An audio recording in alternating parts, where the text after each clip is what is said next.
My name is Sarah and I am 28 years old. Last month my mother did something I never thought she would do. She sold the lake house my grandmother left me in her will and used the money to send my brother Tyler on a 3-week trip to Europe. When I found out what she did, I could barely breathe. My grandmother told me 100 times that this house was mine.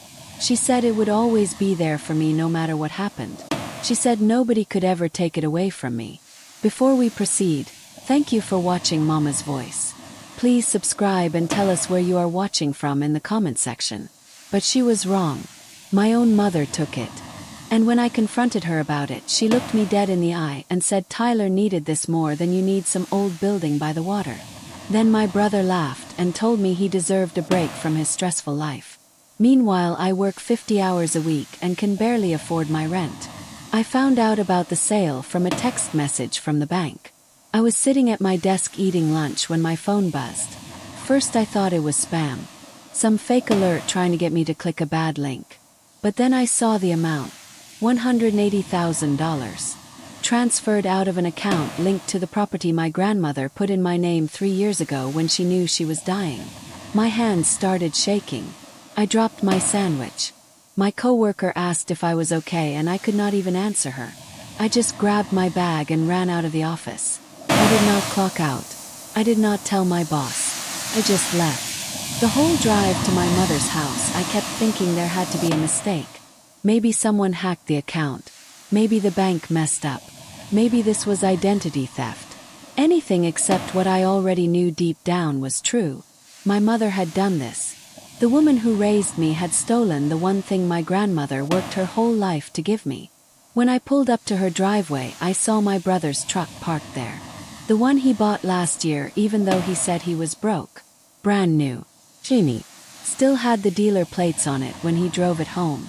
I remember thinking, how does someone who cannot pay their electric bill buy a $30,000 truck? Now I know. Mom was probably helping him then too. I did not knock. I walked straight in. The front door was unlocked like always. My mom never locked it during the day because she said this was a safe neighborhood. I found them both in the living room.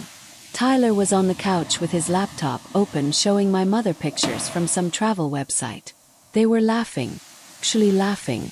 Like they did not just ruin my life. Mom, I said. My voice came out weird. Too high. Too shaky.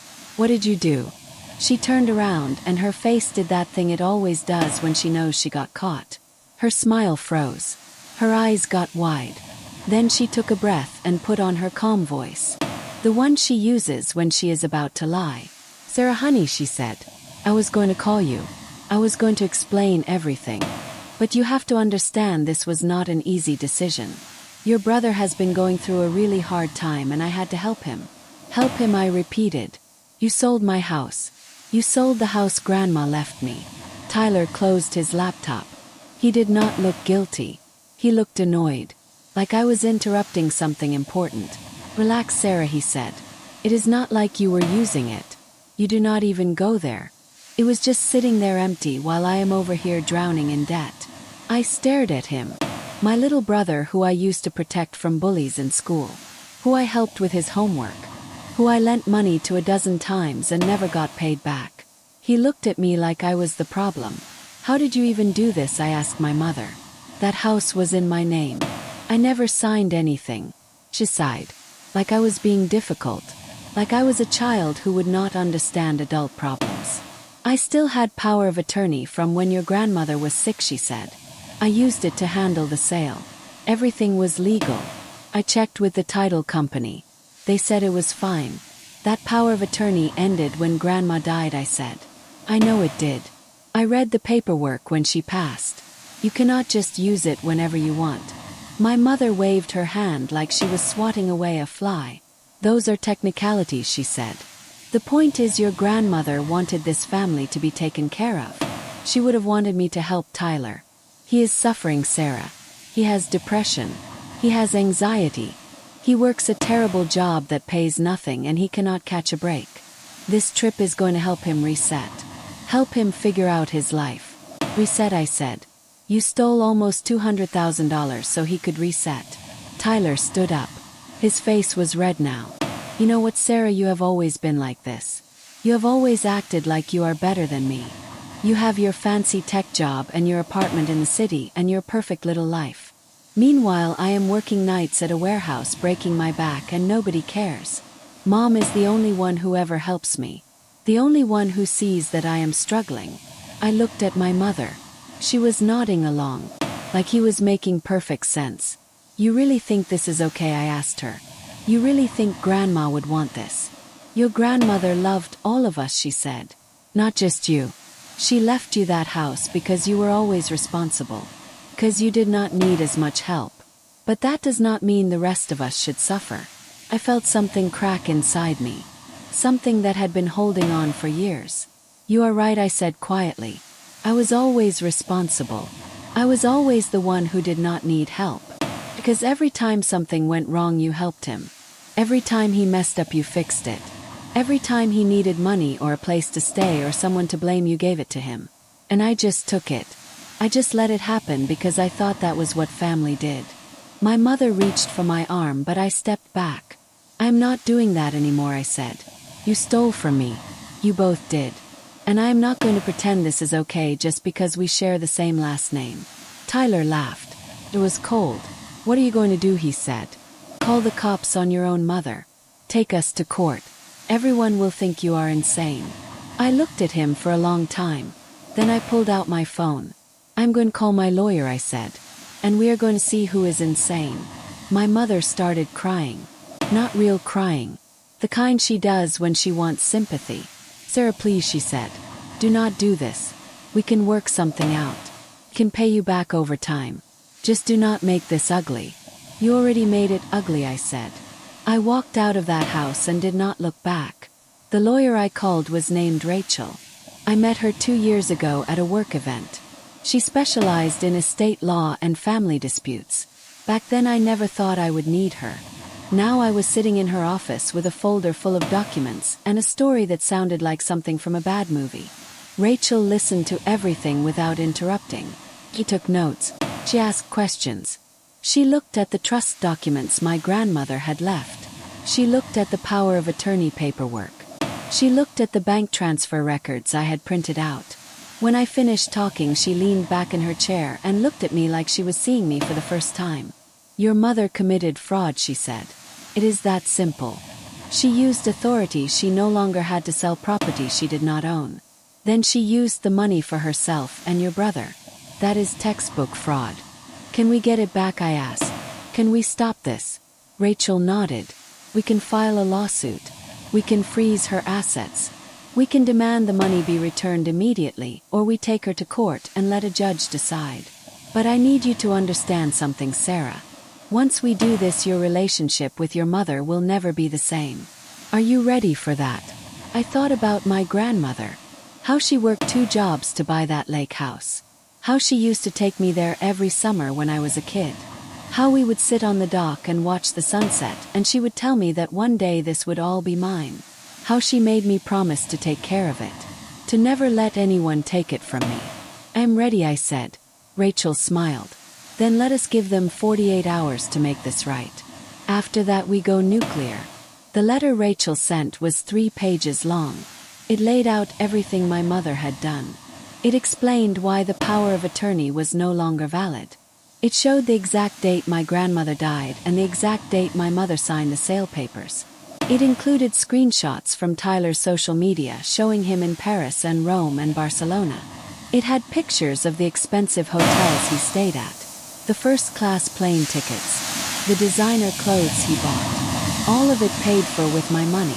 At the bottom of the letter was one sentence. You have 48 hours to return the full amount to the designated account, or we will file a civil lawsuit for fraud, theft, conversion of assets, and breach of fiduciary duty. Rachel sent it by email and certified mail. My mother got the email first. She called me 10 minutes later. I let it go to voicemail. She called again. Voicemail. She called 6 more times. I turned off my phone. The next morning I woke up to 53 text messages. Most of them were from my mother. A few were from Tyler. One was from my aunt, who apparently my mother had called to tell her side of the story. The messages ranged from begging to threatening. Mom said I was destroying the family.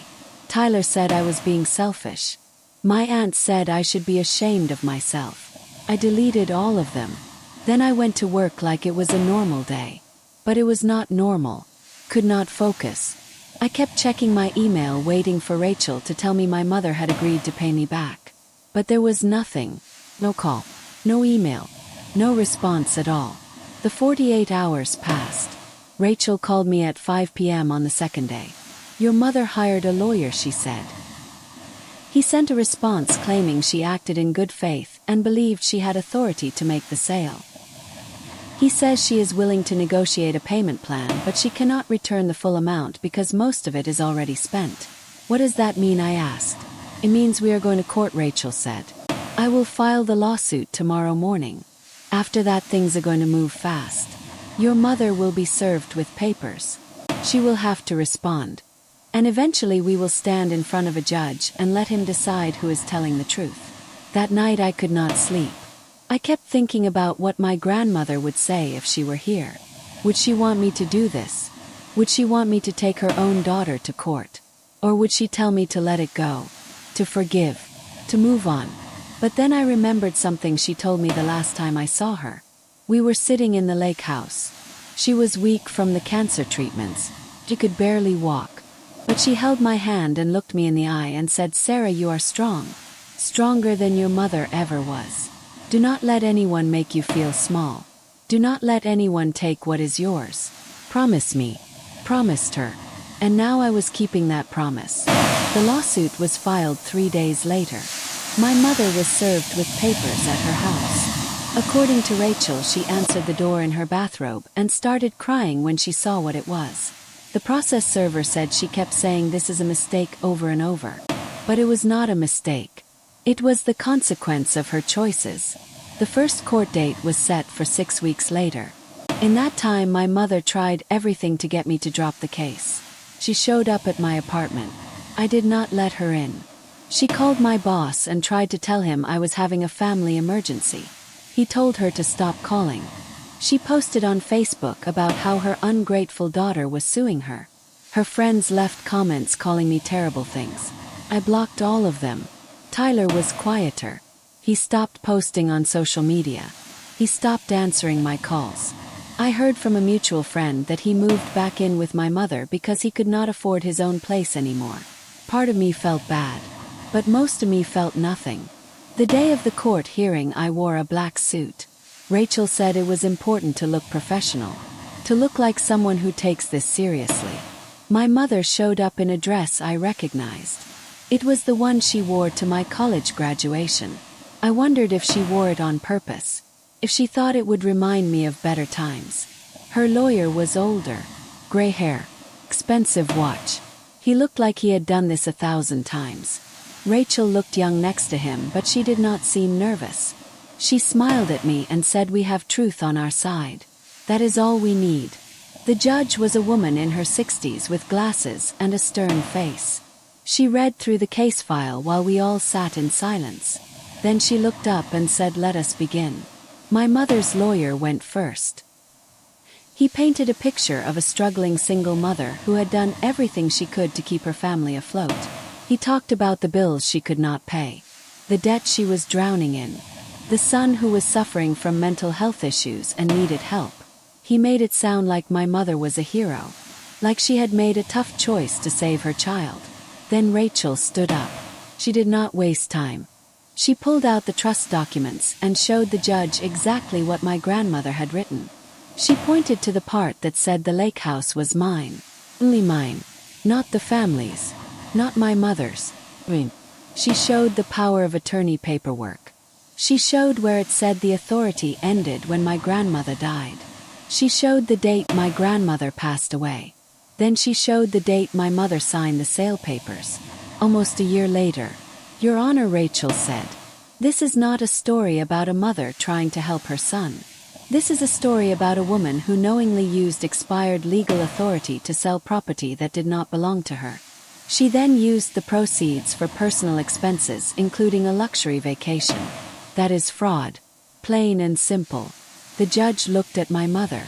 Miss Carter, she said, Did you know your authority under the power of attorney ended when your mother died? My mother's lawyer started to answer, but the judge held up her hand. I want to hear from Ms. Carter, she said. My mother stood up. She looked smaller than I remembered. Thought, she said. I thought it was still valid. I did not know. Rachel stood up. Your Honor, may I approach? The judge nodded. Rachel walked over and handed her a piece of paper. This is a text message from Ms. Carter to her son 3 weeks before the sale. She sent it on April 15th. I will read it out loud.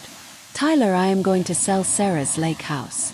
I know the power of attorney technically expired, but the title company will not check. They never do. We will have the money in a month. The courtroom went silent. My mother's face went white. Tyler put his head in his hands. Ms. Carter, the judge said. Did you send this message? My mother did not answer. Her lawyer whispered something to her. She nodded slowly. Yes, she said. I sent it. But I did not mean it the way it sounds. How did you mean it? The judge asked. I just meant that I did not think anyone would question it, my mother said. I did not think it would be a problem. The judge took off her glasses. Ms. Carter, you just admitted that you knowingly used expired authority to sell your daughter's property. You admitted you believed you were doing something wrong and hoped no one would notice. That is fraud. Do you understand that? My mother started crying. Real crying this time. I was desperate, she said. I did not know what else to do. My son was falling apart. I was drowning in debt. I thought Sarah would understand. I thought she would forgive me. The judge looked at me. Miss Carter, she said. Not your mother. Do you have anything you would like to say? I stood up. My legs felt weak, but I did not sit back down. I just want what my grandmother left me, I said. She worked her whole life to give me that house. She told me it was my safety net, my future. And my mother took it without asking. She did not call me. She did not tell me. She just took it. And when I found out, she acted like I was the one being unreasonable. Like I should just let it go because we are family. Pause. My voice was shaking, but I kept going. I spent my whole life being the responsible one. The one who did not need help. The one who could handle anything. And every time I did that, my mother used it as an excuse to give everything to my brother. I am not doing that anymore. I want what is mine. The judge nodded. She looked at the papers in front of her. Then she looked at my mother. Miss Carter, I find that you committed fraud when you sold your daughter's property using expired legal authority. I find that you converted her assets for your own use. I find that you breached your fiduciary duty as someone who once held power of attorney. Pause. I am ordering you to pay your daughter the full amount of the sale price plus interest plus her legal fees. That comes to just over $200,000. You have 60 days to pay, or I will authorize the seizure of your assets, including your home, your car, and any other property you own. Do you understand? My mother collapsed into her chair. Her lawyer tried to argue about payment plans and hardship, but the judge was done listening. The decision is final, she said. Court is adjourned. Rachel grabbed my hand as we walked out. You did it, she said. You won. But I did not feel like I won. I felt empty. Like I had just burned down my whole life to save one piece of it. In the parking lot, my mother caught up to me. She looked broken. Sarah, please, she said. I do not have that kind of money. They're going to take my house. I'm going to lose everything. You already took everything from me, I said. Now we are even. She reached for me, but I stepped back. I cannot believe you are doing this, she said. I cannot believe you would destroy your own mother over money. This is not about money, I said. This is about you showing me that I do not matter. That I never mattered. You proved it when you sold that house. You proved it when you lied about it. And you proved it again just now when you stood in front of a judge and tried to make me the villain. Tyler appeared behind her. He looked angry. You just ruined both of our lives, he said. I hope you are happy. I am not happy, I said. But I am done being your backup plan. I am done being the one who sacrifices so you can take. Figure out your own life, Tyler. I am done figuring it out for you. I got in my car and drove away. I did not look back. I did not cry. I just drove. The weeks that followed were strange. My mother could not pay the judgment. She tried to sell her house, but it was worth less than she owed on it. She tried to borrow money, but no one would lend to her. Eventually, the court allowed me to seize her assets. Her car was sold at auction. Her bank accounts were frozen. Her house went into foreclosure. Tyler moved into a studio apartment across town. He got a second job. He stopped posting on social media. He stopped calling me. I heard from someone that he told people I was dead to him. That was fine. He had been dead to me for a long time. My mother moved into a small apartment in a bad part of town. She lost her real estate license because of the fraud conviction. She started working at a grocery store, bagging groceries for minimum wage. Sometimes I would see her car in random parking lots and I would wonder if she was okay. But I never stopped to check. People told me I was cruel. They told me I should forgive her. They told me family is family and you only get one mother. But those people did not lose what I lost. They did not have someone look them in the eye and choose someone else over and over again.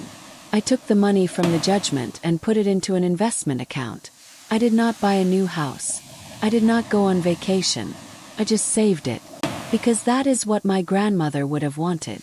She wanted me to have security. She wanted me to have a future that nobody could take away. Sometimes I think about the lake house. I looked it up online and saw that the new owners renovated it. They painted it blue. They built a new dock. They have family pictures on social media showing them having barbecues and swimming in the lake. Looks happy there. Like it has a better life without me. Maybe that is okay. Maybe the house was never the point. Maybe the point was that my grandmother tried to give me something and I fought to keep it. Not because I needed a lake house, but because I needed to prove to myself that I mattered. That I was worth fighting for. A year after the court case, I got a letter from my mother. It was handwritten on notebook paper, the kind you buy at the dollar store. She said she was sorry. She said she understood why I did what I did. She said she hoped one day I would forgive her. I read the letter 3 times. Then I put it in a drawer. I did not write back. I was not ready. Maybe I never would be. But I did start going to therapy. I needed to talk to someone about everything that had happened. About the anger I still felt. About the guilt that crept in late at night.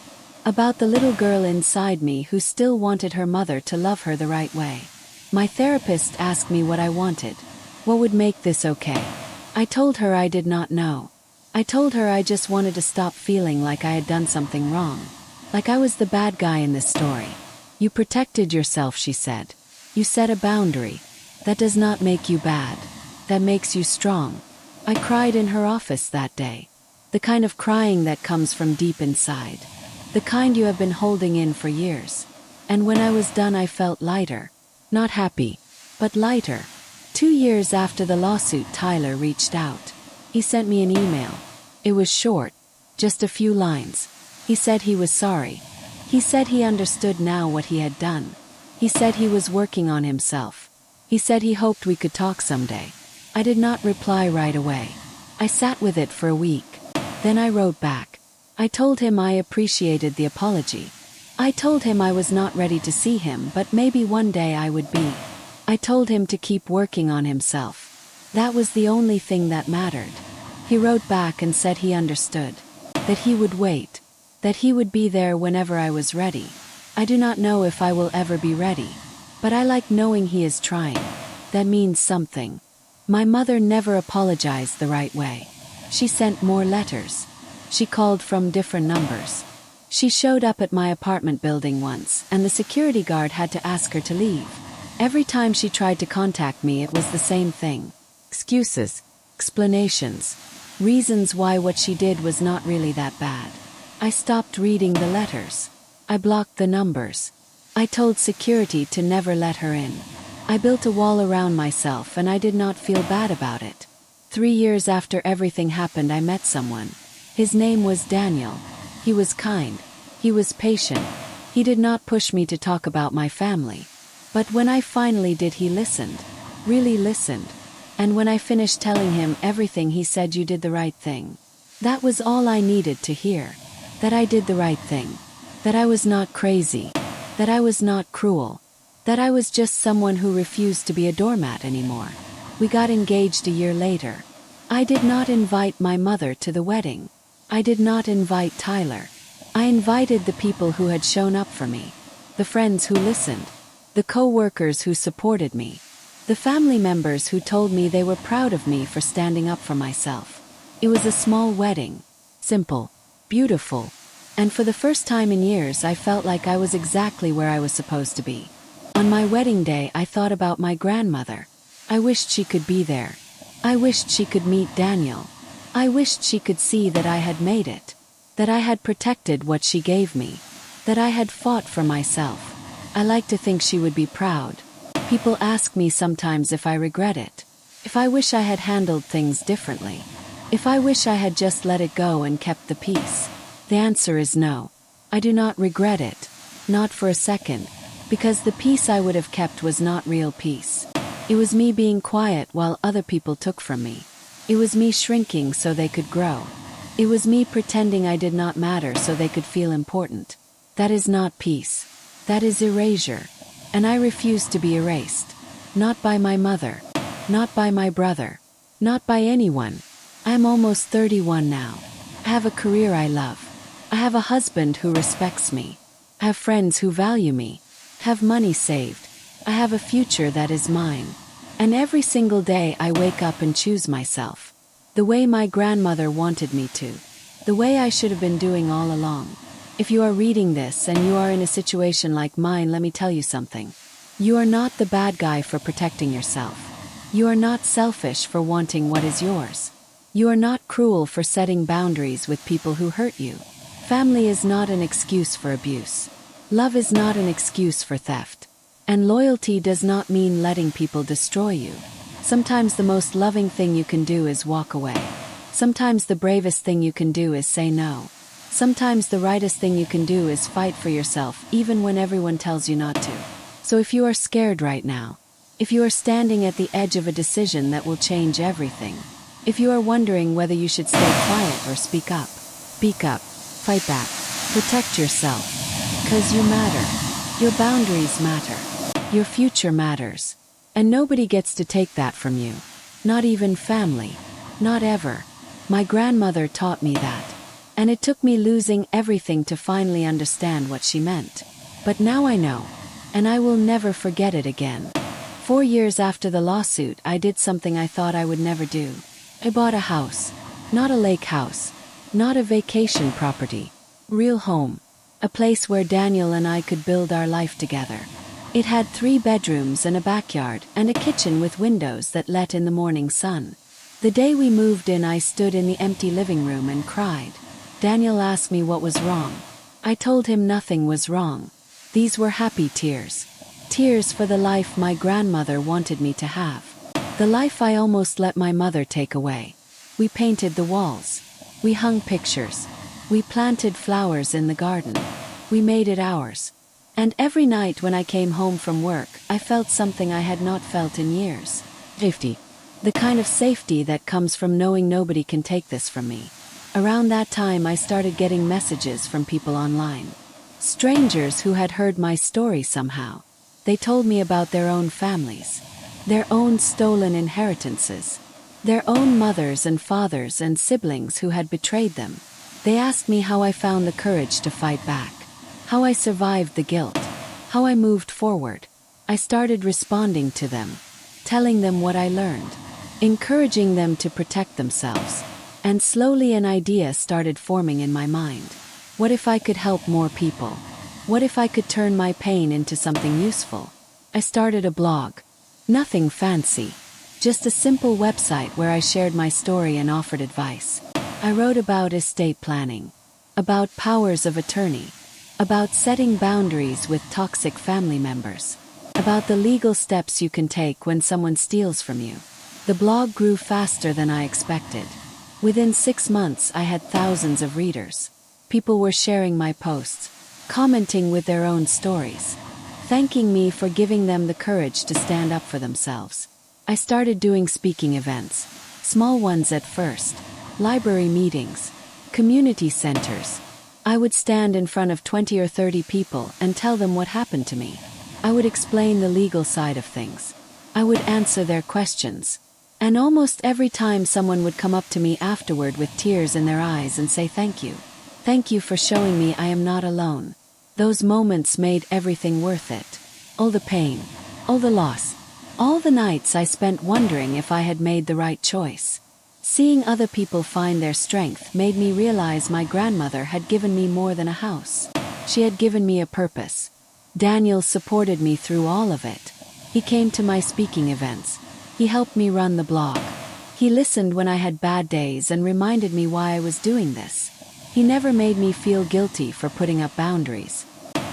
He never pressured me to reconcile with my family before I was ready. He just loved me, the way I deserved to be loved. We had been married for 2 years when I got pregnant. I found out on a Tuesday morning.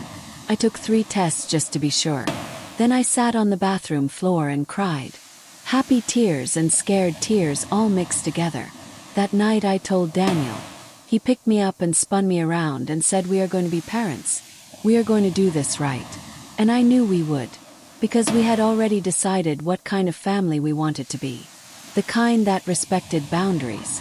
The kind that loved without conditions. The kind my grandmother tried to give me. When I was 6 months pregnant, my mother found out. I do not know how. Maybe she saw it on social media. Maybe someone told her. But she sent me a letter. This one was different from the others. She did not make excuses. She did not ask for forgiveness. She just said congratulations. She said she hoped I would be happy. She said she understood if I did not want her in my life, but she wanted me to know she was thinking of me. I read that letter over and over. Part of me wanted to crumple it up and throw it away. Part of me wanted to write back. I showed it to my therapist. She asked me what I wanted to do. I told her I did not know. You do not have to decide right now, she said. You do not have to decide ever. This is your choice, Sarah. Not hers. Hers. I put the letter in the drawer with all the others. I did not write back. But I did not throw it away either. Maybe one day I would be ready. Maybe I would not. Either way, it was my choice. My daughter was born on a Sunday morning in October. We named her Margaret, after my grandmother. She had my eyes and Daniel's nose and a cry that could wake the whole hospital. She was perfect. Holding her in my arms, I made her a promise. The same promise my grandmother made to me. I will protect you, I whispered. I will make sure you always know you matter. I will never let anyone make you feel small. And I will teach you to fight for yourself the way I had to learn. Daniel stood beside me with tears running down his face. She is so beautiful, he said. She's going to be so strong. Just like her mother. I kissed Margaret's forehead and felt something click into place. This was what my grandmother wanted. Not just for me to keep a house. But for me to build a life. Real life. One where I knew my worth. One where I protected what was mine. One where I taught my daughter to do the same. The first year of Margaret's life was exhausting and wonderful. Sleepless nights. Endless diapers. Tiny smiles that made everything worth it. Daniel and I figured it out together. We made mistakes. We learned. We grew. I took a break from the blog and the speaking events. I needed time to focus on my family. On this new life we were building. But I still got messages from people asking for advice. Telling me their stories. Thanking me for being honest about mine. One message stuck with me. It was from a woman named Jennifer. She said her brother had stolen her inheritance and her mother had helped him do it. She said she felt guilty for wanting to fight back. She said everyone told her to forgive him, to let it go, keep the peace. I wrote her back. I told her peace is not worth having if it means pretending you do not matter. I told her to talk to a lawyer. I told her to protect herself. I told her she was not alone. She wrote back a month later. She said she had filed a lawsuit. She said it was the hardest thing she had ever done. She said her family was angry. But she said for the first time in her life she felt like she was standing up for herself. She said thank you for showing me it was possible. That message reminded me why I started sharing my story in the first place. Because too many people suffer in silence. Too many people let their families hurt them because they think that is what love requires. Too many people believe they are supposed to sacrifice everything for people who would never do the same for them. When Margaret was 2 years old, I started writing a book. It was part memoir and part guide. I wrote about what happened with my mother. I wrote about the legal process. I wrote about healing and boundaries and self-worth. I wrote about everything I wished someone had told me when I was sitting in my car outside my mother's house trying to decide what to do. The book took me a year to write. Daniel would watch Margaret while I typed away in the spare bedroom we had turned into an office. Some nights I would write until 2 in the morning, pouring everything onto the page. All the pain, all the anger, all the lessons I had learned the hard way. When it was done, I found a publisher. A small one that specialized in self-help and personal stories. They loved it. They said it was raw and honest and exactly what people needed to hear. They said they wanted to publish it. The book came out 6 months later. It was called The Inheritance I Fought For. On the cover was a picture of a house by the water. Not my grandmother's lake house. Just a house that represented what we lose when we let people take from us. The book did better than I expected. It sold thousands of copies in the first month. People left reviews saying it changed their lives. Saying it gave them the courage to stand up to their own families.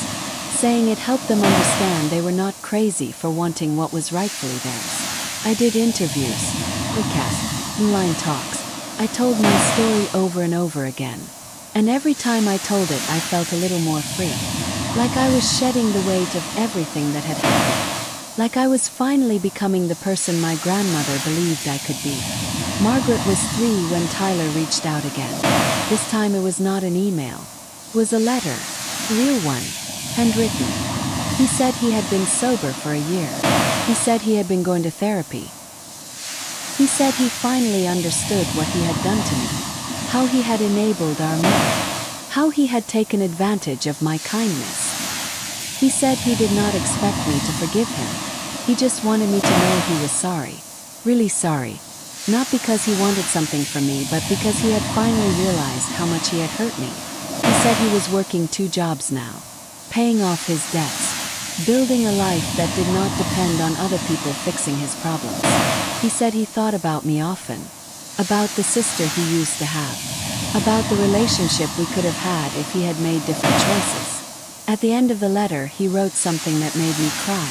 He said, "I read your book. I bought it at the bookstore and stayed up all night reading it. And when I finished, I understood for the first time what Grandma was trying to teach us. That love is not about taking. It is about protecting the people who matter." I showed the letter to Daniel. He read it quietly. Then he looked at me and said, "What do you want to do?" "I want to meet him," I said. "Not because I forgive him, but because I want to see if he really has changed." We met at a coffee shop. Neutral ground. I brought Daniel with me. Tyler came alone. He looked different. Thinner. Older. His eyes had a sadness in them that was not there before. We sat down. There was a long silence. Then Tyler spoke. "Thank you for agreeing to see me," he said. "I know I do not deserve it." "You are right," I said. "You do not." He nodded. "I have been working with a therapist on understanding why I did what I did. Why I let Mom enable me. Why I never stood up for you. And the truth is I was scared. Scared of being responsible. Scared of failing. So I let her make me the victim. And I let her make you the villain. And I am sorry, Sarah. I'm so sorry." I looked at him. Really looked at him. This was not the same brother who laughed at me in our mother's living room. This was someone who had hit rock bottom and was trying to climb back up. "I am not ready to have you in my life," I said. "Not yet. Maybe not ever. But I appreciate you saying this. I appreciate you acknowledging what you did." "I understand," he said. "And I do not expect anything from you. I just wanted you to know I am trying to be better. That I am not that person anymore." We talked for another hour. He told me about his journey. About hitting rock bottom after the lawsuit. About losing his apartment. About working night shifts at a warehouse and day shifts at a restaurant. About finally realizing that nobody was going to save him. That he had to save himself. I told him about Margaret. About the book. About the life I had built. He listened with tears in his eyes. "You did it," he said. "You became the person Grandma knew you would be." When we left the coffee shop, Tyler hugged me. "Let him. But I did not hug back. I was not ready for that yet. Over the next year, Tyler and I exchanged emails. Small ones. Updates on our lives. Nothing deep. Nothing that required me to let my guard down. Just enough to keep a connection. To see if maybe one day we could rebuild something. My mother was a different story. She never apologized the way Tyler did. She never took responsibility. She sent cards on holidays. Birthday cards for Margaret that I never opened. Letters that went straight into the drawer. Part of me wondered if I should give her another chance. If I should let her meet her granddaughter. But every time I thought about it, I remembered the way she looked at me in court. The way she tried to make me the villain. The way she chose Tyler over me again and again. My therapist said I did not owe her anything. That forgiveness was for me, not for her. That I could forgive her in my heart and still choose not to have her in my life. And that is what I decided to do. I forgave her because holding on to the anger was hurting me. But I did not invite her back into my life. Those were two separate things. And I was allowed to do one without the other. Margaret grew. She started preschool. She learned to read. She asked questions about everything. One day she found a picture of my grandmother in a box of old photos. "Who is this?" she asked. "That is your great-grandmother, Margaret," I said. "She was a very special person. She taught me how to be strong." Margaret looked at the picture. "Can I meet her?" she asked. My heart broke a little. "She is not here anymore, sweetie," I said. "But she loved you before you were even born. And everything good in our life is because of her." Margaret nodded like she understood. Then she said, "I want to be strong like her too." I hugged her tight. "You will be," I said. "Promise you will be." When Margaret was 5, I took her to see the lake house. The one my grandmother left me. The one my mother sold. I had not been back since before everything happened.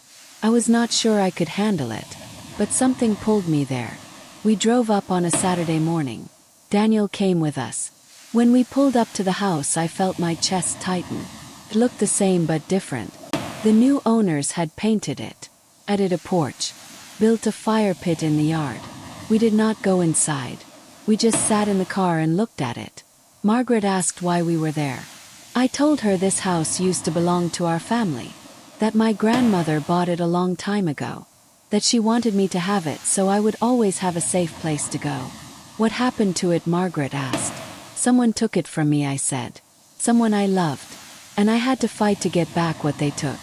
"Did you get it back?" she asked. I looked at the house. At the new family inside, probably having breakfast. At the life they were living in the place my grandmother built. "No," I said. "I did not get the house back. But I got something better. I got my strength back. Got my voice back. Got myself back."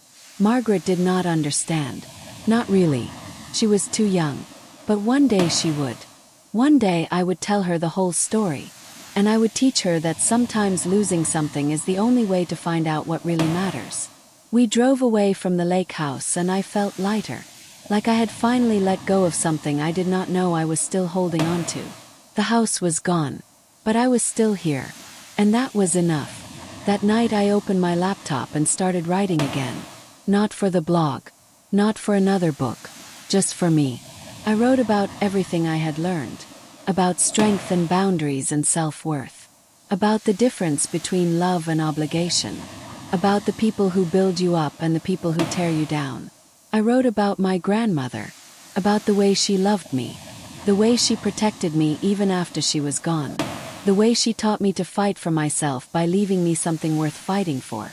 And I wrote about forgiveness. Real forgiveness. The kind that does not require reconciliation. The kind that lets you move forward without carrying the weight of other people's choices. When I finished writing, I closed my laptop and went to check on Margaret. She was asleep in her bed. Her stuffed animals tucked around her. Her nightlight casting soft shadows on the wall. I stood in her doorway and watched her breathe. This tiny human who depended on me. Who trusted me. Who believed I would always protect her. I whispered. "I will always protect you. The way Grandma protected me. The way I learned to protect myself." Daniel came up behind me and wrapped his arms around my waist. "She is lucky to have you," he said. You are an amazing mother. I am trying, I said. I am trying to be the kind of mother I needed. The kind who chooses her kids. The kind who protects them. The kind who teaches them they matter. You are doing it, he said. Every single day you are doing it. We stood there in the doorway watching our daughter sleep. And I felt it again. That feeling of safety. Home. Of everything my grandmother wanted for me. 7 years after the lawsuit, I got a phone call from a hospital. It was a nurse. She said my mother had been in an accident.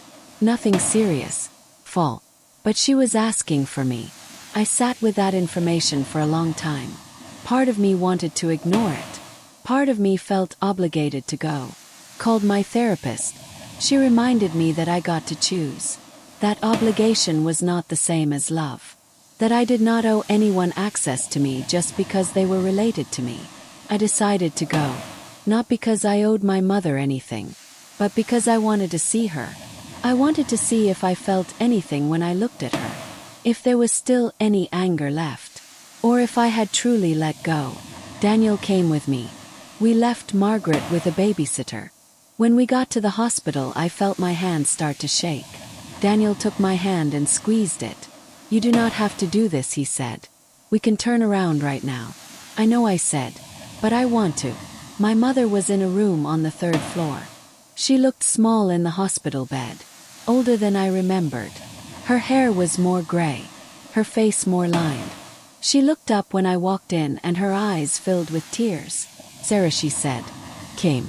I stood at the foot of the bed. Daniel stayed by the door. Came, I said. But I am not staying long. She nodded. Understand. I just wanted to see you. To tell you I am sorry.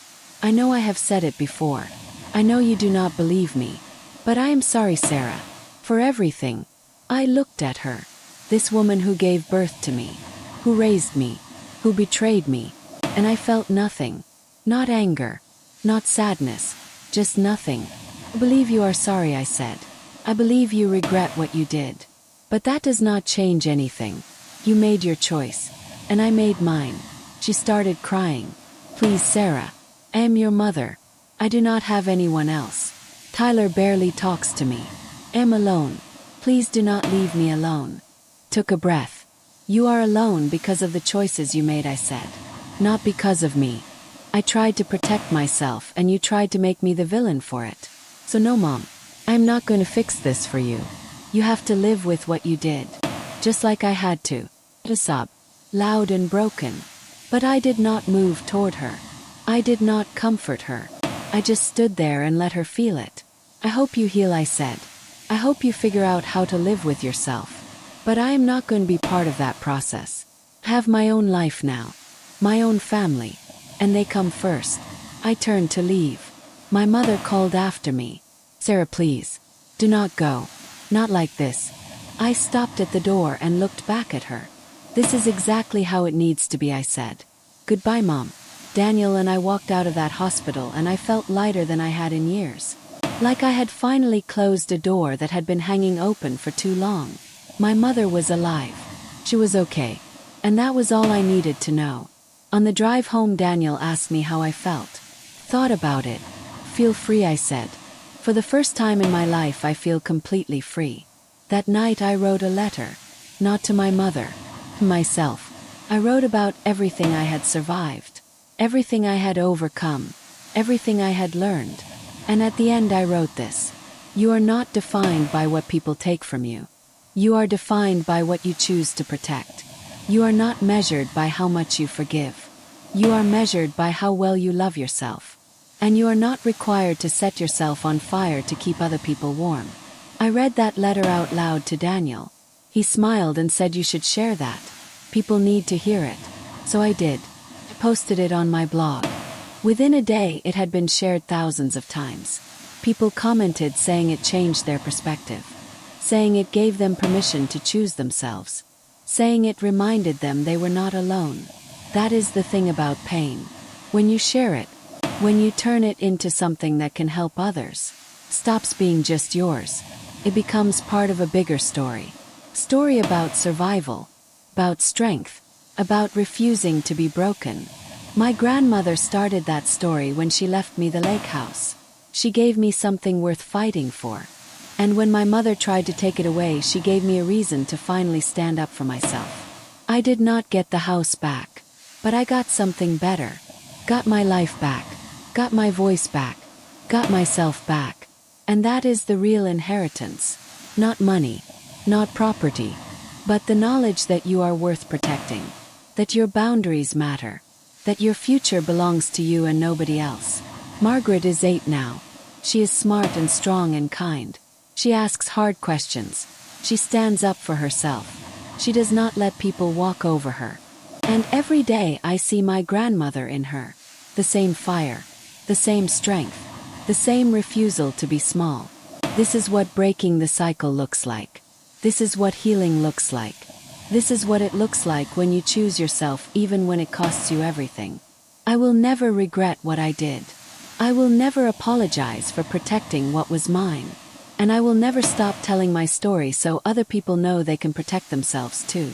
Because you deserve to be protected. You deserve to be valued. You deserve to be loved by people who would never steal from you.